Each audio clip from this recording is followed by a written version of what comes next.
राधे राधे। जय श्री कृष्णा।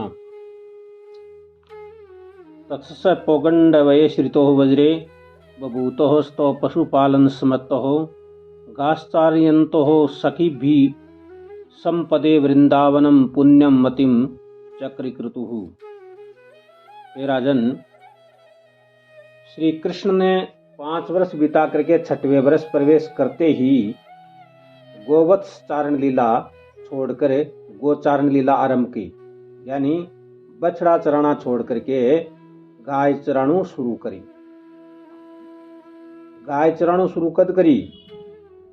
कार्तिक शुक्ला अष्टमी के दिन ये कार्य गोचारण लीला आरंभ की, जिसका नाम गोपाष्टमी पड़ गया। एक दिन जब गायें चराने वन में गए तथा वहां गायों को चराने के लिए छोड़कर सभी ग्वाल कृष्ण के साथ बाल क्रीड़ा करने लगे। नाचना, गाना, बजाना, मयूर की वाणी बोलना, मल विद्या करना आदि। श्री कृष्ण जब खेलते थक जाते तब गोपाल की गोदी में अपना सिर रख करके सो जाना, यानी अनेक प्रकार की बालोचित क्रिया करना शुरू किया। इस प्रकार से क्रीड़ा कर रहा। और जिन चरणों की सेवा लक्ष्मी करती है वही प्रभु लीला बिहारी जी ग्रामीण बालकों के साथ ग्राम्य क्रीड़ाओं की लीला करते। इस तरह करते हुए भी यदा कदा उनकी ऐश्वर्य युक्त लीला भी उनके साथ हो जाती थी। एक दिन श्री दामा ने सभी सखाओं की तरफ से कहा, भैया बलराम यहाँ से थोड़ी ही दूर पर एक तालबन है, उसमें सुंदर व स्वादिष्ट फल लगे हुए हैं, किंतु वहाँ धेनुकासुर नामक एक दैत्य रहता है और उसके भय से हम वहाँ जाकर फल नहीं खा सकते। यदि आपकी इच्छा हो तो वहाँ चले, वहाँ के फल खाने की इच्छा है।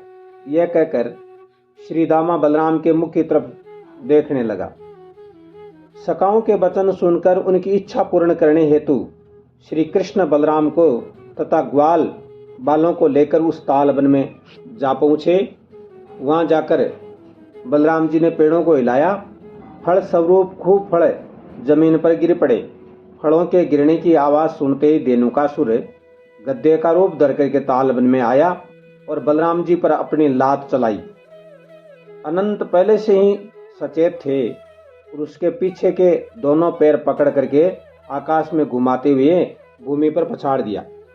धेनुकासुर भी अपने स्वरूप में आकर के प्राण त्याग दिए। फिर उसके कुटुंब को भी परलोकगामी बनाकर सभी प्राणियों के लिए यह स्थान सुगम बना दिया। जो धेनुकासुर के भय से अवरुद्ध हो गया था। इसके बाद सभी ब्रिज को लौट आए। माता रोहिणी ने भी अपने पुत्रों को स्नान करवाकर खीर का भोजन करवाया, फिर सुखपूर्वक शैया पर सुला दिया। दूसरे दिन गोचराने के लिए यमुना तट पर गए। वहां का विशिला जलपान करने से सभी को मूर्छा प्राप्त हो गई। भगवान ने अपनी अमृतमयी दृष्टि से पुनः सभी को जीवित कर दिया। धेनुकासुर पूर्व जन्म में साहसिक नामक बलि का पुत्र था। गंधमादन पर्वत पर तिलोत्मा के साथ विहार करते हुए दुर्वासा की तपस्या भंग कर दी। तब ऋषि ने गधा होने का श्राप दिया। तिलोत्मा को बाण पुत्री होने का श्राप दे दिया।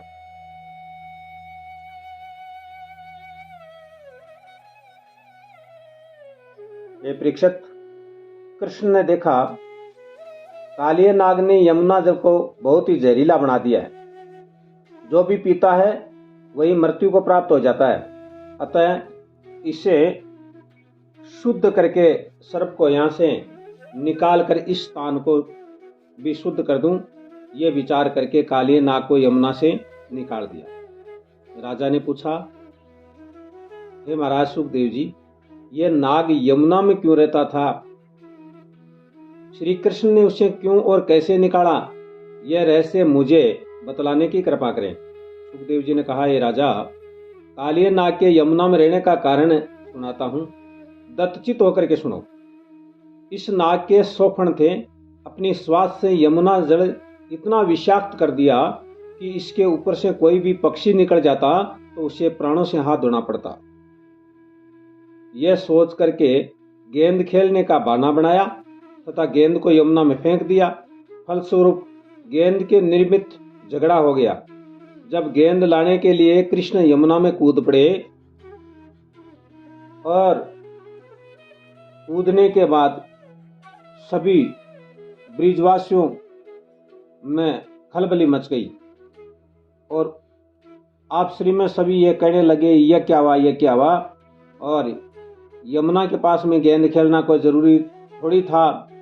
और सभी ग्वाल बाल, आप जो बहुत बड़ी गलती की, इस प्रकार से सब बातें करने लगे। तो उसमें क्या देखते हैं कि जल के अंदर से बहुत ही आवाज आ रही है, जैसे कोई अंदर ही जल उथल पुथल हो रहा हो, इस प्रकार से।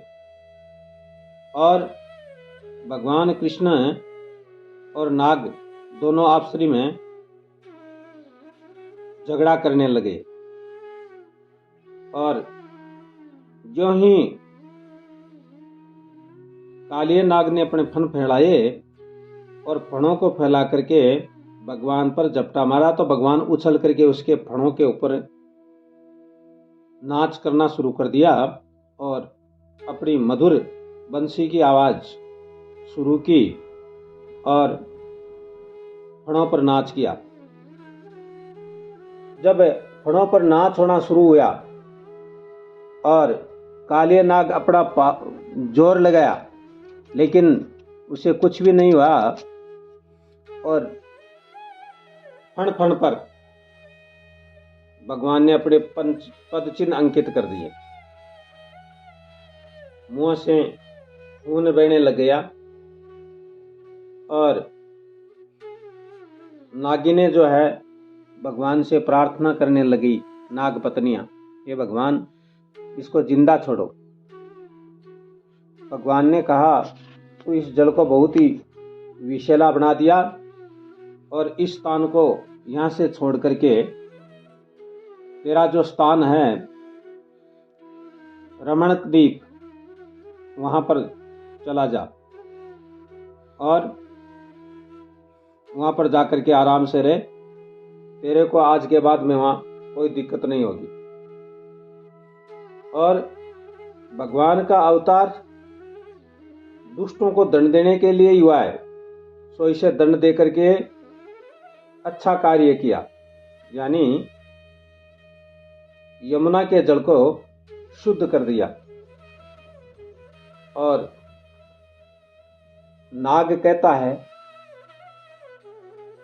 हे राजा परीक्षित, कृष्ण से प्रार्थना करता है कि मैं वहां जाकर के कैसे रहूं, क्यों तेरे रहने का स्थान ही अलग बना दिया, कैसे, क्यों वहां पर रहे। बोले महाराज, आपका जो वाहन है गरुड़, वो मुझे खा जाता है, उसका भय मुझे सताता है। भगवान ने कह दिया, मेरे पद चिन्ह देख करके तुझे कुछ भी नहीं कहेगा। सर्प भी श्री कृष्ण की आज्ञा के अनुसार प्रभु को प्रणाम करके सपरिवार रमणक द्वीप में चला गया। जहां से पहले आया था वहीं चला गया। जो इस कथा का मनन करते हैं उसे उस दय में स्नान, तर्पण, पूजा, दान करने का पुण्य मिलेगा तथा मोक्ष को प्राप्त करेगा। बोले श्री कृष्णचंद्र भगवान की, कालिय दमन करने वाले ईश्वर की जय हो। कालिय नाग पूर्व जन्म में वेदशिरा नामक मुनि था, विंध्याचल पर तप कर रहा था। वहीं पर अश्वशिरा नामक मुनि आकर तप करने लगे। दोनों में स्थान को लेकर झगड़ा हो गया। तब अश्वशिरा ने कहा, सर्वभूमि गोपाल की, व्यर्थ ही सर्प के समान फुंपा रहे हो, अतः जातु सर्प हो जा। वेदशिरा ने कहा, तुम कौवे के समान व्यर्थ ही कांव कांव करते हो, जाओ तुम कौवा हो जाओ। फिर भगवान आकर दोनों को शांत किया। वे ही दोनों ऋषि कालिय नाग व कागभूषणी हुए। राजा ने पूछा, हे सुखदेव जी, नाग ने अपना सुंदर रमणक द्वीप क्यों छोड़ा? इसका क्या कारण था? कृपा करके मुझे सुनावें। सुखदेव जी ने कहा, हे परीक्षित, पूर्व वेर का स्मरण करके एक बार गरुड़ जी रमणक द्वीप में जाकर सर्पों को खाने लगे। तब सभी सर्पों ने मिलकर एक विशाल सभा की तथा यह निश्चय किया कि खाद्य सामग्री के साथ प्रति मास को एक सर्प गरुड़ के पास भेज देंगे ताकि अधिक वंश का नाश नहीं हो। जब सर्वसम्मति से यह निर्णय सिद्ध हो गया तब मुख्य नागों ने गरुड़ से अपना निश्चय सुना दिया। गरुड़ जी भी इसमें सहमत हो गए। इसके बाद यह कार्य क्रम यथावत चलता रहा। एक दिन समयानुसार कालिये का नंबर आ गया। कालिये ने जाने से इनकार कर दिया। अन्य सर्पों ने एक दूसरे सर्प को नियुक्त करके बलि स्थान पर भेज दिया। तब कालिये नाग ने वहां जाकर वह बलि खुद खा ली तथा बूढ़े सर्प को घर भेज दिया। गरुड़ को इस बात का पता चला। तब गरुड़ क्रोधित होकर कालिये पर झपटे। कालिये भी फण उठाकर गरुड़ पर झपटा। अब 100 फणों को उठाकर गरुड़ को डसने के लिए तैयार हो गया। जैसे ही गरुड़ उसके पास आया उसने डस लिया। यह देखकर गरुड़ ने एक ही झटके में उसे दूर फेंक दिया। संयोगवश नाग यमुना के दह के पास ही आ पड़ा। फिर क्या था, मौका पाकर कालिय नाग उस दह में चला गया। हृदयम विवेश कालियंत्या स्तम गम्यम दुरासदम, उस कुंड में जाकर के छिप गया। यह स्थान गरुड़ के लिए अगम्य था, जैसे ऋषिमुख बाली के लिए था। यह इतना गहरा था कि दूसरे लोग इसमें नहीं जा सकते थे। गरुड़ श्राप के भय से वहां नहीं जाता था।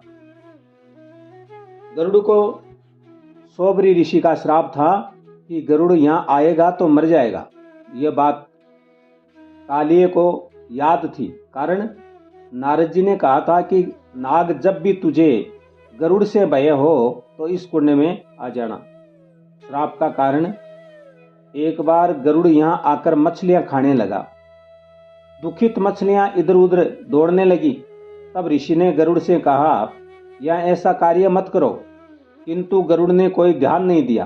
तब ऋषि ने श्राप दिया कि आज के बाद गरुड़ यहां आएगा तो मृत्यु को प्राप्त हो जाएगा। इसलिए गरुड़ वहां नहीं जाता था।